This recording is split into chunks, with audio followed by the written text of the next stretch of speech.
సర్వములన్నీ తనవిగా కలవాడు ఆయన స్వామి. స్వామి స్వామి స్వామి స్వామి అని పలవరించగా పలవరించగా పలవరించగా నీకేం రావాలంటే నాదన్నది ఏదీ లేదు, ఏదీ లేదు, ఏదీ లేదు. ఏమీ లేనివాడు ఏం చేస్తాడండి లోకంలో? ఎక్కువ మాట్లాడడం కదండి. మీరు చూడండి, ఏమీ లేవనుకోండి, ఆయన బాగుంటుంది ఏంటంటే నేను ఇల్లు మాట్లాడితే నాకేముందని నేను మాట్లాడండి అంటాడు. ఆయన అందరూ 10,000 ఇచ్చి పేరు చెప్పించుకున్నారు, 20,000 ఇచ్చి పేరు చెప్పించుకున్నారు, 11 రూపాయలు ఇచ్చి రసీదు రాయించుకున్నాడు. ఒక ఆయన 1,25,000 ఇచ్చి నా పేరు చెప్పకండి అని ప్రాధేయపడ్డాడు. ఆయన ఈశ్వరానుగ్రహం ఉన్నవాడు. ఎందుకో తెలుసండి, ఆయన నమ్మకం ఏంటంటే నేను ఇవ్వడం ఏమిటి, ఆయన ఇచ్చాడు. ఇప్పుడు వీళ్ళు నేను ఇచ్చానని చెప్తే దొంగని గాను, నీవా ఇచ్చావు నీదా అని అడిగితే ఏం చెప్పను? అందుకని వద్దండి, ఈశ్వరుడు నా చేత ఇప్పించాడు మీకు, అందుకని మళ్ళీ పేర్లు నేను ఈశ్వరుడని రాయండి అంటే అదేమిటండి అని తర్కం ఇవన్నీ ఎందుకు? అందుకని పేరు వద్దు, పేరు చెప్పకండి. అందుకే గుప్తదానము గొప్పది అని మన వాళ్ళు ఎందుకంటారో తెలుసా అండి? గుప్తదానం గొప్పది అంటే అహంకార పరిత్యాగము చేసి ఉన్నాడు అని గుర్తు. ఆయనకు అర్థమైంది స్వం అంటే ఏమిటో, స్వామి అన్న మాటకు ఆయనకు అర్థమైంది. అర్థమైనవాడు ఒక్క మాట స్వామి అని పిలిస్తే చాలు, పలుకుతాడు ఆయన. అందుకే లోకంలో ముగ్గురినే స్వామి అని పిలుస్తారు. భార్య భర్తని స్వామి అని పిలుస్తుంది, శిష్యులు గురువుగారిని స్వామి అని పిలుస్తారు. 3 ఈశ్వరుణ్ణి మనందరం స్వామి అని పిలుస్తాం. ఏది అనుభవించినా గురోచ్ఛిష్టమే, గురువుగారు అనుగ్రహం వల్లే ఇవన్నీ మేము పొందుతున్నాం. అందుకని గురువుగారు స్వామి. భార్య సమస్త సుఖములకు సమస్త గౌరవములకు కారణం భర్త. 5వ ఉండబట్టంత గౌరవం కాబట్టి స్వామి. భార్య భర్తని పిలవాలి, అంతేకాని భర్త భార్యని స్వామి అనకూడదు. భర్త భార్యని స్వామి అంటే అదో అసంబద్ధమైన విషయం, అది అసలు తప్పది, అలా అనకూడదు కూడా. అది దోషభూయిష్టమైనటువంటి జీవన విధానం. ఒక్క భర్తని మాత్రమే భార్య స్వామి అని పిలుస్తుంది. ఈశ్వరుడిని అందరం కలిసి స్వామి అని పిలుస్తాం. అలాగే గురువు గారిని స్వామి మీరు వస్తారా అని అడుగుతాం. కనబడ్డ వాళ్ళందరినీ స్వామి అంటే నీకు అయ్యప్ప తప్ప ఇంకోళ్ళు కనపట్టలేదని గుర్తు. మీరు ఏమైనా అనుకోండి కానండి, ఆ స్వామి అలాగే మాట్లాడుతుంటాడండి అంటే అప్పుడు ఏమనుకోవాలి? నీకు అర్థమైంది అనుకోవాలా, అర్థం కాలేదనుకోవాలా? నేను అంటే పరిపక్వత రాలేదని గుర్తు. నిన్నని చెప్పానుగా, పక్షి వేడి వల్ల గుడ్డు యొక్క పెంకు పగిలి పిల్ల పైకి రావాలి తప్ప అగ్గిపుల్ల గీస్తే పెంకు పగిలి పిల్ల వస్తుందా? పిండం కారిపోతుంది. అది గురుస్పర్శ చేత పోవాల అహంకారం. అంతేగాని మీ మానాన్ని మీరు పూజ చేసుకుని ఒక కొబ్బరికాయ పెట్టుకొచ్చి పిల్లకూడదు చేస్తే మీ అహంకారం పోయిందంటే అంతకన్నా పరిహాసాస్పదమైన విషయం లోకంలో ఇంకోట్లేదు. అహంకారం పోతే ఇంకేమండి, అహంకారం పోతే అయ్య బాబోయ్ అదేం సామాన్యమైన విషయం అనుకుంటున్నారా మీరు? చాలామంది అంటారు అహంకారం వదిలేయండి అంటారు. అహంకారం వదిలేయడానికి నేను పట్టుకోలేదు, అది నన్ను పట్టుకుంది. అది నన్ను పట్టుకుంది కాబట్టి ఇప్పుడు అది వదలాలి. అది వదలాలంటే ఏం చెయ్యాలి? దానికి ఇష్టం లేని తోట రావాలి, వస్తే పోతుంది. జలగని నేనట్టుకోలేదు, స్నానం చేద్దామని నేను నీళ్ళల్లో దిగాను, జలగని అన్నట్టుకుంది. ఇప్పుడు జలగని పట్టుకుని లాగాను అనుకోండి, వదులు జలగా అని జలగ సాగుతుంది తప్ప వదలదు. ఇప్పుడు నేనేం చేయాలి? ఓ కేకలేసి అరుపులు అరిచేసి నటరాజులా తాండవం చేసేసి జలగ పట్టేసిందని సాగ తీసేసి చేయకూడదు. కొంచెం ముగ్గట్టు రండి అన్నారు. కాస్త ముగ్గట్టుకొచ్చి జలగ పట్టుకున్న చోట వేసారనుకోండి, ముగ్గంటే అసహ్యం జలక్కి, వెంటనే వదిలి కింద పడిపోతుంది. అహంకారం మిమ్మల్ని పట్టుకుంది. అహంకారానికి ఎవరంటే అసహ్యం? గురువుగారు అంటే మహాసహ్యం. ఎందుకో తెలుసా అండి? ఆయన నోరుమొయ్యి, నాది ఏమిటి అవన్నీ ఆయన అంటాడు. ఆయన మీకు ఇదే నేర్పుతాడు. అందుకే గురువుగారు వస్తే అహంకారం దాక్కుంటుంది. ఆయన కూడా ఇలా అన్నాడు అనుకోండి, రక్షించేవాళ్ళు లోకంలో లేడని గుర్తు. కాబట్టి గురువుగారు అలా అనడం, అలా అంటాడు గురువుగారని నేను చెప్తే అంతకన్నా దోషం ఇంకోట్లేదు. కాబట్టి అహంకార పరిత్యాగము చేత స్వామి శబ్దం అన్వయం అవుతుంది. అందుకని స్వంతో కలుపుతారు. స్వామి అయ్యప్ప శరణం. శరణం అన్న మాటకి శరణఘోష ప్రీతి అని ఎందుకంటారో తెలుసా అండి? శరణం అంటే ఏమిటంటే మిమ్మల్ని పాడు చేస్తున్నటువంటి శత్రువులేవో మీరు తెలుసుకుని ఈ శత్రువుల్ని నేను మట్టు పెట్టలేను అని మీరు యథార్థంగా ఒప్పేసుకోవడాన్ని శరణాగతి అంటారు. మీరు చూడండి, అయ్యా పాల ముంచినా నీట ముంచినా మీదే భారం, నాకేమీ రాదు. మీరు చూడండి, ఒక్కొక్కసారి ఎంత తెంపరితనంగా ఉంటుందంటే రాత్రి 11 గంటలకి ఏసీ 2 టైర్లోకి ఎక్కేస్తుంది ఒక ఆవిడ టికెట్ లేకుండా. ఆయన బయటికి వెళ్ళి చూస్తాడు, ఇదేంటమ్మా ఏసీ 2 టైర్లకు టికెట్ కూడా లేకుండా ఎక్కావు అంటాడు. మీరు ఏమీ అనుకోవద్దు, నేను పెళ్లి నుంచి వస్తున్నాను, టికెట్ కొందాం అనుకున్నాను, తెల్లవారేటప్పటికి మా ఆయన అమెరికా వెళ్ళిపోతున్నారు, నేను వెళ్ళిపోవాలి హైదరాబాదు, లేకపోతే మళ్ళీ ఆయన 3 నెలలు రారు, నేను ఆయన్ని చూడడానికి వెళ్ళిపోతున్నాను, డబ్బులు లేని దాన్ని కాను, నేను దిగి మీరు జనరల్ కంపార్ట్మెంట్కి వెళ్ళండి, అక్కడికి వెళ్ళండి, ఇక్కడికి వెళ్ళండి అంటే ఒంటి నిండా బంగారం పెట్టుకుని ఉన్నాను పెళ్ళికి, మా ఆయన కోసం పరిగెత్తుకు వచ్చేసాను, పాల ముంచినా నీట ముంచినా మీదే భారం, ఇలా రావడమే నాకున్న దోషం, నేను రిజర్వేషన్ లేదు వెళ్ళొద్దని మా ఆయన చెప్తుంటే వినకుండా వచ్చాను, మీరేం చేస్తారో మీదే అంటే కర్కశంగా తోచేస్తాడేంటి. ఎవరైనా వస్తే ఇప్పుడే ఎక్కానని చెప్పమ్మా, లేకపోతే స్క్వాడ్ వాళ్ళు నేను ఎక్కించాను అనుకుంటారు, అదిగో అక్కడ ఉండు, ఎక్కడన్నా బెర్త ఖాళీ అయితే ఇస్తాను, అప్పుడు రాస్తాను రసీదుని, చచ్చినట్టు అక్కడ పెట్టుకుంటాడా పెట్టుకోడా టీటీ. మీ బలహీనత మీరు చెప్పేశారు, అప్పుడు ఏం చేస్తాడు, ఆయనే రక్షిస్తాడు. ఈశ్వరుడు మిమ్మల్ని బాగా తనకి దగ్గరగా జరగడానికి అవకాశం ఇవ్వడానికి పంచేంద్రియాలు ఇచ్చాడు. ఇచ్చి కంటితో నన్ను బాగా చూడు, ముక్కుతో నా నిర్మాల్యం వాసన చూడు, నాలుకతో నా ప్రసాదంగా తిను, చెవితో నాకు సంబంధించినవి విను. ఇప్పుడు వచ్చిన పెద్ద సమస్య ఏంటంటే అవే శత్రువులు అయ్యి, చూడకూడనివన్నీ ఇది చూస్తుంది, వినకూడనివన్నీ ఇది వింటుంది. అంటే దీనికి స్వాతంత్ర్యం ఏం లేదు, ఇవన్నీ మనసు వాడుకుంటోంది. ఈశ్వర ఇవన్నీ ఇచ్చిన వాడెవరు, నువ్వు, ఈ మనసు కూడా నువ్వే ఇచ్చావు స్వామి, నీది ఈ మనసు, ఇది నువ్వు నాకిచ్చి నువ్వేమన్నావు, ఈ మనసు నీ దగ్గర పెట్టమన్నావు, అదొక్కటే నాకు రావట్లేదు, అది తైతక్కలాడి నన్ను పాడు చేసేస్తోంది. మన ఏవ మనుష్యానాం కారణం బంధమోక్షయో, ఇది బంధమోక్షములకు కారణం, కానీ నన్ను మోక్షం వైపుకి వెళ్ళనివ్వట్లేదు, పాడు చేసేస్తోంది. కాబట్టి ఏం చేస్తున్నానంటే నువ్వు ఇచ్చింది తెచ్చి నీకు ఇచ్చేస్తున్నాను, నువ్వేం చేస్తావో తెలుసా, దీన్ని నువ్వే బాగు చేయి. దానికి శరణాగతి అని పేరు. శరణాగతి అంటే నన్ను నేను సంస్కరించుకోలేకపోతున్నాను, ఇదికి 1కి 100 మాటలు చిత్తశుద్ధితో చెప్పుకోవడం శరణు ఘోష. ఘోష అన్న మాటకు అర్థం ఏమిటో తెలుసా అండి, వీడికి ఇది అవసరమా అవసరం లేదా, వీడు మనని ఉద్ధరిస్తాడా ఉద్ధరించడా అని కూడా లేకుండా వాడు విని తీరుతాడు అని ఒళ్ళు మరిచిపోయి చెప్పుకెళ్ళిపోతుంటాడు. సముద్ర ఘోష అంటారు. ఎందుకమ్మా నీ ఘోష ఎవరు విన్నారు అంటారు. అంటే ఆవిడ ఆర్తితో ఏం చేస్తుందంటే అలా చెప్పేస్తూ ఉంటుంది. ఆవిడ 4 పిల్లల్ని పెట్టుకుని బస్ స్టాండ్లో నించుందండి. ఆవిడ ఏదో జగ్గంపేట ఎడదాం అనుకుంది, లేకపోతే పెద్దాపురం వెడదాం అనుకుంది. ఆవిడ పెద్దాపురప్పాడు బస్సు వచ్చింది, ఆవిడ పెద్దాపు వరకు తరిగింది, బస్సు ఎక్కించింది. బస్సు జగన్నాథపురం లేకపోతే ఇంకోవైపు వెళ్ళిన తర్వాత కండక్టర్ టికెట్లు కొడుతుంటే ఈవిడ పెద్దాపురం ఇవ్వండి అంది. ఆయన అన్నాడు, ఇది పెద్దాపురం వెళ్ళదమ్మా, పెద్దాపురప్పాడు వెళ్తుంది, దిగు అని ఓ బెల్ల కొట్టి ఆపాడు. ఈవిడేం చేసింది, గబోవ దిగిపోతే ఒరే రండి రండి రండి అంది. ఈలోగా ఓ ఆంటీ వస్తుంది కదా మనకి, పిన్ని కాదు అత్తా కాదు ఇంగ్లీష్లో, ఆవిడ ఒళ్ళో కూర్చోబెట్టుకుంది. ఇప్పుడు 4 దిగిపోయారు, 3 దిగిపోయారు, వాడు నిద్రపోయేటప్పుడే. ఈవిడ దిగిపోయి పిల్లల్ని లెక్కెట్టుకుని అయ్యో ఇది ఇప్పుడు నేను ఇక్కడి నుంచి ఎక్కడికి వెళ్ళాలి, ఎలా వెళ్ళాలి, మళ్ళీ బస్ స్టాండ్కి ఎలా వెళ్ళాలి, నా దగ్గర అంత డబ్బులు లేవు అనుకునే లోపల బస్సు వెళ్ళిపోయింది. ఈవిడ చూసుకునేటప్పటికీ 4వ వాడు లేడు. ఇప్పుడు ఆవిడ కేవలం ఒక్కసారి నేను ఆర్టీసీ కండక్టర్తోనే మాట్లాడతాను అంటుందా, అయ్యో అయ్యో బస్సు వెళ్ళిపోయింది, నా కొడుకు వెళ్ళిపోయాడు బాబో, మీరు చెప్పండి బాబో ఎలా వెళ్ళాలి బాబో, బస్సు ఎక్కడ అవుతుంది బాబో, ఎలా పట్టుకోవాలి బాబో అని అరుస్తూనే ఉంటుందా ఉండదా, దారి దొరికే వరకు. ఎవడో వచ్చామా నా మోటార్ సైకిల్ ఎక్కమ్మా అయితే తీసుకెళ్తాను అనుకోండి, ఈ 3 పిల్లలు ఇప్పుడు వీళ్ళని ఎక్కడ పెట్టి ఎడుతుంది, వాళ్ళు వెళ్ళిపోతే ఎక్కడికో. అందుకని బాబు ఇప్పుడు 3 ఉన్నారు ఏం చేయను బాబు అంటే, బాబు నేను ఇస్తాను డబ్బు, ఇదిగో ఆ కారు ఎక్కు అని ఎవరో ఒక ఆయన కారు ఎక్కించుకుని వేగంగా వెళ్ళి ఆ బస్సు పట్టుకుని ఆ పిల్లాన్ని దింపి ఈవిడికి ఇచ్చాక అమ్మయ్యా అంటుంది. అంటే వీడు రక్షిస్తాడా రక్షించడా అని కూడా చూడకుండా, వీడు వింటున్నాడా వింటున్నవాడు ఏమైనా రక్షిస్తాడా అని లేకుండా సిగ్గు విడిచిపెట్టి, ఈశ్వరా నువ్వు తప్ప నన్ను ఈ శత్రువుల నుంచి కాపాడేవాడు లేడని ఎలుగెత్తి అరిచి చాటి చెప్పడమే శరణుఘోష. అదిగో ఆ స్థితి ఉందే, అందులో ఒళ్ళు మరిచి ఆయన పేర్లు చెప్పేస్తుంటే, అందుకే దానికి ఏం అర్థం ఉండదు. ఇంకా మా యాపిల్స్ అవి చేస్తుంటారు శరణఘోష, ఏదో అదంటే నిన్ను నమ్ముకొచ్చాం అయ్యప్ప, ఏదో ముళ్ళున్నాయి అయ్యప్ప, రాళ్ళున్నాయి అయ్యప్ప, అదేమన్నా సంస్కృతమా, అదేమన్నా కీర్తన, దానికి అయితే ప్రాస ఏమిటది అంటే, ఇదిగో నా పిల్లలు వెళ్ళిపోయారు బాబోయ్, 4వ వాడు వెళ్ళిపోయాడు బాబోయ్, ఎలా బాబోయ్ ఆ బస్సు ఎక్కడికి వెళ్ళిపోతుంది బాబోయ్ అని అరవడం ఎలాగో, అలా ఈశ్వరుడి మీద ఎలుగెత్తి చేసింది శరణు ఘోష.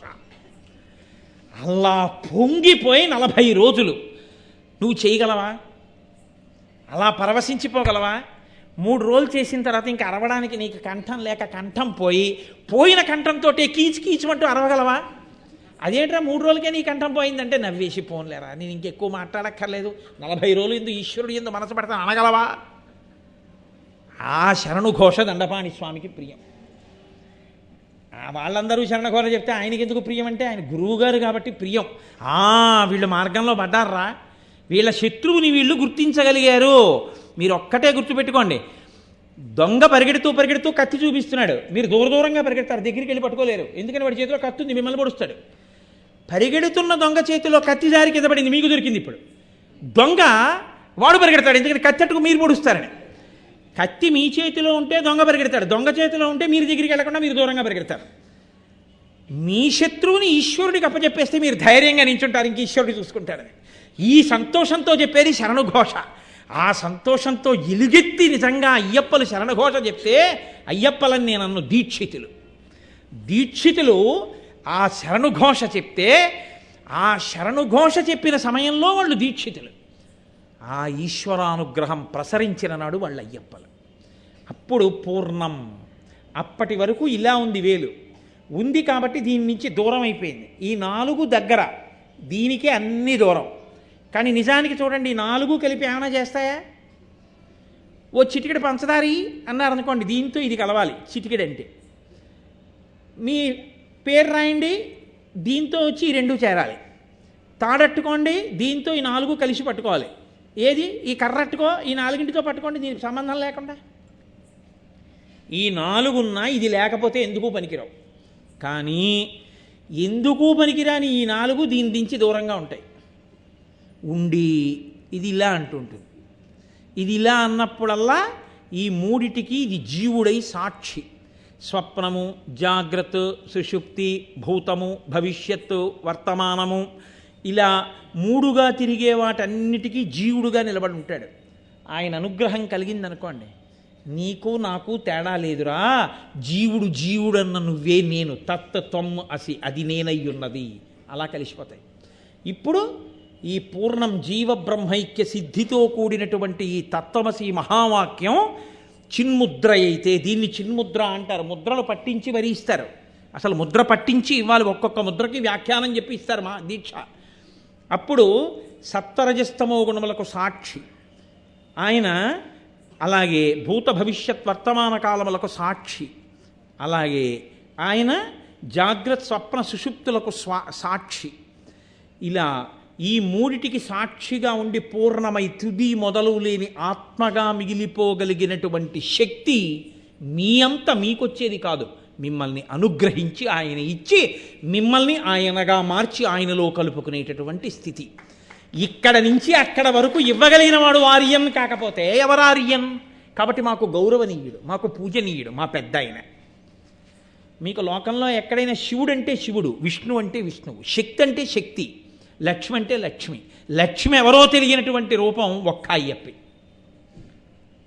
ఎందుకనంటే ఆ పూర్వం, ఇప్పుడు నాకు అదంతా వివరంగా చెప్పే అవకాశం లేదు, కానీ ఒక మాట మనవి చేసి విడిచిపెట్టేస్తాను.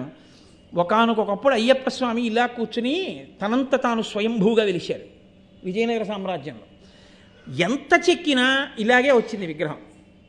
భయపడి రాజుకి వెళ్ళి చెప్పాడు. అప్పుడు ఆ మహానుభావుడు రామరాయల వారు పరిపాలిస్తున్న కాలం. రాజుకి చెప్పాడు శిల్పి, ఇలా ఉన్నారు స్వామిని. అదేమిటా అయ్యప్ప ఇలా ఎప్పుడు ఉండరు, ఇలా ఉన్నారేమిటి అని అడిగారు. అడిగితే ఏదో రకరకాల కారణాలు చెప్పారు. ఒక రోజున అయ్యప్ప స్వామి రాజుగారి కల్లోకి వచ్చాడు. అసలు నేను ఇలా ఎందుకు పట్టుకొని ఉంటానో కారణం చెప్పేవాడు ఓ రోజున వస్తాడు గుళ్ళోకి. ఆయన వచ్చిన రోజున నేను ముక్కు మీద వేలు తీసేస్తానన్నాడు. సరే, రాజుగారు ఎదురు చూస్తున్నారు. ఒక రోజున అప్పయ్య దీక్షితుల వారు వచ్చారు. మహానుభావుడైన కారణజన్ముడు. ఆయన్ని, వేరొక పండితుడు, ఆయన విష్ణు భక్తుడు, ఆయన్ని తీసుకుని రాజుగారు గుళ్ళోకి వెళ్ళారు. ముందు విష్ణు భక్తుడిని అడిగారు, ఎందుకు ఇలా ఉన్నారు అయ్యప్ప అని అడిగారు. ఏమిటో పరమేశ్వరుడి కొడుకు, శ్రీ మహావిష్ణువుకి కొడుకు, కానీ భూతనాథుడని పేరుంది, చుట్టూ భూతాలు ఉంటాయి. ఏమిటానా ఈ ప్రారంధం, శివుడికి కొడుకు అవడం వల్ల నాకు ఈ భూతాలు అంటుకున్నాయి చుట్టూ అని చెప్పి ఆయన బాధపడుతూ ఇలా పెట్టుకున్నాడు అన్నారు. ఆయన ఏం తీయలేదు వేలు. అప్పయ్య దీక్షితుల వారిని అడిగారు. అడిగితే అప్పయ్య దీక్షితుల వారు అన్నారు, ఆయనకి తండ్రి పరమశివుడు, సందేహం లేదు. ఆయన తల్లి శ్రీ మహావిష్ణువు. తండ్రికి భార్య తల్లి అయిపోతుంది కాబట్టి పార్వతి కూడా ఆయనకి తల్లి అయిపోయింది, విష్ణువు ఆయనకి తల్లి అయిపోయారు. తల్లికి తల్లి భార్య ఉండడం, ఇప్పుడు ఆడదానికి ఆడది భార్య ఉండదుగా లోకల్లో. మరి విష్ణువు తల్లి అయితే విష్ణువు భార్య లక్ష్మి నాకేమవ్వాలి అని ఇలా పెట్టు కూర్చున్నారు ఆయన అని. అప్పయ్య దీక్షితుడి వారి శ్లోకం చెప్తే తీసేశారండి వేలు. యథార్థంగా జరిగింది ఇది రామరాయల వారి పరిపాలనా కాలంలో. పరమాచార్య స్వామి వారు వ్యాఖ్యానం చేశారు ఒకసారి దాని గురించి. కాబట్టి శంకర భగవత్పాదులు సౌందర్యలహరిలో శ్లోకం చేశారు దీని గురించి. హరిస్వామారాధ్య ప్రణత జన సౌభాగ్య జననీం పురాణారీ భూత్వా పురరపిమపి క్షోభమనయత్ స్మరోపి త్వానత్వా రతినయనలేహ్యేన వపుషా మునీనామప్యంతః ప్రభవతి మోహాయమిహతాం అంటూను. అమ్మా ఏమి ఆశ్చర్యం అమ్మా, లోకంలో నీ రూపాన్నే పొందాడు శ్రీ మహావిష్ణువు నిన్ను పూజ చేసి. శ్రీ మహావిష్ణువు దేవతలకి దానవులకి అమృతాన్ని పంచిపెట్టేటప్పుడు దానవుల యొక్క బుద్ధికి మోహపరచడానికి గొప్ప అందం రావాలనుకున్నారు. లోకంలో అందగత్తెలకు అందగత్తె మా అమ్మే కాబట్టి పార్వతీదేవిని ఉపాసన చేశారు. పార్వతీదేవి తన అందమంతా అన్నయ్యకి ఇచ్చింది. నారాయణమూర్తి ఆవిడకి అన్నయ్యకి ఇచ్చింది. ఇప్పుడు ఆయన ఆవిడంత అందగాడయ్యాడు, మోహిని అయ్యాడు. ఆవిడ అందం చూసి రాక్షసులు అమృతం తాగడం మర్చిపోయారు. దేవతలు చక్కగా ఆవిడ శ్రీ మహావిష్ణువురా వేషం కట్టారు మనని రక్షించడానికైనా అమృతం తాగేశారు. అక్కడ వరకు కథ బాగానే ఉంది. గొడవంతా ఎక్కడొచ్చిందో తెలుసా అండి? పరమశివుడికి ఈ వార్త తెలిసింది. ఆయన అన్నాడు, మా బావమరిదికి అచ్చు మా ఆవిడ వేషమే వచ్చిందిట. మా ఆవిడే అందగత్తి అనుకున్నాను. మరి నారాయణ నారాయణి, నారాయణ నారాయణికి అన్నగారు నారాయణి పరమశివుడి భార్య పార్వతీదేవి. మా బావమరిది శ్రీ మహావిష్ణువు అచ్చు మా ఆవిడ అయ్యట్ట. ఏమో అచ్చు నీలా అయ్యట్ట మోహిని వేషంలో ఓసారి చూస్తాను అంటే అమ్మవారిది వద్దు, లేనిపోని ఇబ్బందులు, వెళ్ళకండి. కాదు పెడతాను. సరే అయితే పద. వెళ్ళారు ఇద్దరు. వైకుంఠానికి వెళ్ళిన తర్వాత బావా ఏమిటో అచ్చు మీ చెల్లెల్లా అయ్యావుట, అమృతాన్ని పంచిపెట్టడంలో ఏదోసారి ఆ వేషం చూపించు అంటే శ్రీ మహావిష్ణువు అన్నారు, వద్దులేండి బావగారు అవన్నీ ఎందుకు ఇప్పుడు, వదిలిపెట్టేయండి అని. అంటే అమ్మవారు కదిపింది. పరమశివుడి మనసు కదలడం అంటే అంత తేలికైన విషయం కాదు కదండి. అలా ఏమీ అలా ఆయన మనసు ఏం కదలదు. ఆ కదలిక అన్నది వచ్చింది అంటే కేవలం అమ్మవారి యొక్క అనుగ్రహం. ఆవిడ కదిపింది మనసు. కదిపితే పరమశివుడు ఏం చేశాడు, శ్రీ మోహినిని చూడాలి అని తాపత్రయపడ్డాడు. శ్రీ మహావిష్ణువు మోహిని రూపంలో కనపడ్డాడు. కనపడగానే అచ్చు మావిళ్ళా ఉంది అని కనపడితే వెనక పరిగెత్తేంత వెర్రాడండి పరమశివుడు. కానీ ఆయనకి అంత తమకము కలిగి విష్ణువు వెంట పరిగెత్తారు. అంత తమకము కలగకపోతే వీర్యము స్ఖలనము కాదు. కాబట్టి ఇప్పుడు పరమేశ్వరుడు యొక్క వీర్యము స్ఖలనమైంది. అందులోంచి ఒక మహానుభావుడు పుట్టుకొచ్చాడు. ఆయనే అయ్యప్ప. అమ్మా నువ్వు నీ అందాన్ని మీ అన్నయ్యకి ఇచ్చి పరమశివుడి పరువు బజార్న పడైలా అన్నారు శంకరాచార్యులు వారు సౌందర్యలహరిలో. పురాణారీ భూత్వా పురరపిమపి క్షోభమనయత్. నువ్వు పురరిపుని యొక్క మనస్సుని క్షోభపెట్టేశావు కదమ్మా. పరమశివుడి యొక్క మనస్సుని అమ్మవారు అలా చేస్తుందండి. ఎందుకు అలా చేసిందో తెలుసా? మహిషి అంటేనే దాని బుద్ధి అటువంటిది. దానికి ఆ దివ్యమైన బుద్ధి ఉన్నది కాదు. దానికి ఎంతవరకు తెలుసు అంటే ఈశ్వరుడు కూడా స్త్రీయో పురుషుడో నపుంసకలింగమో అయి ఉంటాడు అనుకుని శివుడు పురుషుడు విష్ణువు పురుషుడు కాబట్టి వాళ్ళిద్దరికీ పిల్లలు పుట్టరు. వెర్రివాడు బ్రహ్మగారు తెలియక రమిస్తున్నాడు అనుకుంది ఆవిడే. అనుకుని శివకేశవులకి కొడుకు పుడితే చచ్చిపోతాడు. పరమేశ్వరుడికి రూపం ఏమిటి? గోధుమ పిండి ఉంటే పూరీలైనా చేసుకోవచ్చు, చపాతీలైనా చేసుకోవచ్చు, పుణుకులైనా చేసుకోవచ్చు, ఏదైనా చేసుకోవచ్చు. ఆయన గోధుమ పిండి లాంటివాడు. ఆయనకి నామరూపాలు ఉన్నవాడు కాదు. అజాయమానో బహుధా విజాయితే అంటోంది వేదం. కాబట్టి ఇప్పుడు ఆయన ఏం చేశాడు? అమ్మవారు కదిపింది. పరమశివుడి మనసు కదిలితే తప్ప శివకేశవులకి బిడ్డడు పుట్టే అవకాశం లేదు. అందుకని ఇప్పుడు శివుడి మనసు కదిపింది. శివుడి మనస్సు కదపడం వల్ల ఆయన విష్ణువుని మోహినిగా చూసి సంతోషించడం వల్ల వీళ్ళిద్దరికీ లోకంలో ఎప్పుడూ కని విని ఎరుగని కుమారుడు జన్మించాడు. ఆయనే అయ్యప్ప స్వామి. ఇప్పుడు ఆయన ధర్మశాస్త్ర పుట్టుకతో పరమశివుడి యొక్క కొడుకు కాబట్టి ఈశాన సర్వవిద్యానాం ఈశ్వర సర్వభూతానాం బ్రహ్మాధిపతి బ్రహ్మణోధిపతి బ్రహ్మ శివోమి అస్తు సదాశివోం. ఆయనకి ధర్మం అంటే ఇష్టం. ధర్మశాస్త్ర లోకంలో ధర్మం తప్పిపోయిన వాళ్ళని, ధర్మం తెలియని వాళ్ళని బాగు చేయాలంటే గురువుగారితో కలపాలి. కలిపితే గురువుగారి దగ్గర ధర్మం నేర్చుకుంటారు. అందుకని ఆయన ఏం చేశారంటే, నా దర్శనం చేయాలంటే దీక్షలో ఉండి నా దగ్గరికి వెళ్ళారు. కాబట్టి ఇప్పుడు దీక్ష తీసుకోవాలంటే గురువుగారి దగ్గరికి వెళ్ళాలి. గురువుగారి దగ్గరికి వెళ్తే గురువుగారు ఏమంటారు, నీ చెప్పినట్టు ఉంటావా, చొక్కా వేసుకోవడం మానేస్తావా, ఎడంభుజం మీద ఉత్తరీయం వేసుకుంటావా, పంచ గోచి పోసి వెనక నుంచి కట్టుకుంటావా, చెప్పు దీక్షిస్తాను. ఇప్పుడు ఏం చేస్తాడు, ఎందుకు గురువుగారు అలా కట్టుకోవడం, ఆయన ధర్మం అంతా చెప్తారు. ఇది 40 రోజులుగా బతికున్నంతకాలమా, బతికున్నంతకాలం. ఒక్కసారి వెళ్ళొచ్చినా ఆయన అనుగ్రహం పడితే ఏమైంది, ఓ మెట్టు ఎక్కేసావు జీవితంలో. ఇది చిట్ట చివరికి ఏమవుతుంది, తత్వమసి. కాబట్టి ఇప్పుడు ఆయన యందు శివశక్తి, ఆయన యందు విష్ణుశక్తి, ఆయన యందు ఆదిశక్తి, ఆయన యందు విష్ణు ఉన్నప్పుడు లక్ష్మీశక్తి, ఇవన్నీ ఉండడంతో పాటు ఆయన దగ్గర ఉన్న గొప్ప గుణం ఏమిటంటే భూతనాథుడు. పరమశివుడు సమస్త భూతగణముల మీద అధికారం తను అయ్యప్ప ఇద్దరికీ ఇచ్చాడు. అందుకే మీరు ఎప్పుడైనా స్కాందం లోపలికి చూస్తే ఆశ్చర్యకరమైన విషయం మీకు ఒకటి కనపడుతుంది. అయ్యప్ప స్వామి గుళ్ళోకి వెళ్ళి అయ్యప్పని ప్రతిరోజు దర్శనం చేసుకున్నా, అప్పుడప్పుడు ఆయన గుళ్ళోకి వెళ్ళి ప్రదక్షిణం చేసే అలవాటున్నా వాళ్ళని భూతాది గణములు ఆవహించవు. ఎందుకో తెలుసా అండి, ఆయన చెప్పు చేతల్లో ఉంటాయి. ఒరేయ్ నువ్వు వాడి జోలికి వెళ్ళకు అంటాడు ఆయన, వెళ్ళవు. మీకు ఉపకారం కాదండి, ఇంకంతకన్నా ఉపకారం ఏంటి? వాళ్ళు వచ్చి మీ మీద పడిపోయారు అనుకోండి, ఎన్నుంటే మాత్రం ఉపయోగం ఏముంది? వాళ్ళు మీద పడిపోకుండా ఆయన కాపాడతారు. శివుడి తర్వాత శివుడెంతగా భూతగణముల మీద అధికారం ఉన్నవాడు ఆయన. శివుడిలా ధర్మమునందు అనురక్తి ఉన్నవాడు, శివుడిలా గురువులంటే ప్రీతి ఉన్నవాడు, శివుడిలా జ్ఞానమిచ్చి మోక్షం ఇవ్వగలిగినవాడు, విష్ణువులా పూర్ణుడు, విష్ణువులా పుష్కలుడు, విష్ణువులా ఏది కావాలంటే అది ఇవ్వగలిగినవాడు, అమ్మవారిలా శక్తి స్వరూపుడు, అమ్మవారిలా నిరంతరము ఎటువంటి కదలికలైనా కదలించగలిగినటువంటి వాడు, ఎంత శక్తినైనా ఇవ్వగలిగినవాడు, ఇన్ని కదలికలను ఆపి లయం చేసి మోక్షం ఇవ్వగలిగినవాడు, ఇన్ని చెయ్యగలిగినవాడు. కాబట్టి తనలో తాను రమిస్తూ పైకంటితో కాకుండా యోగ దృష్టితో చూస్తుంటాడు. ఎవడు లోపల ఎంత చిత్తశుద్ధితో చేస్తున్నాడు, పైకి ఎంత డాంబికంగా ఉన్నాడు. నేను మీకు ఒక యథార్థం చెప్తున్నాను ఇవాళ.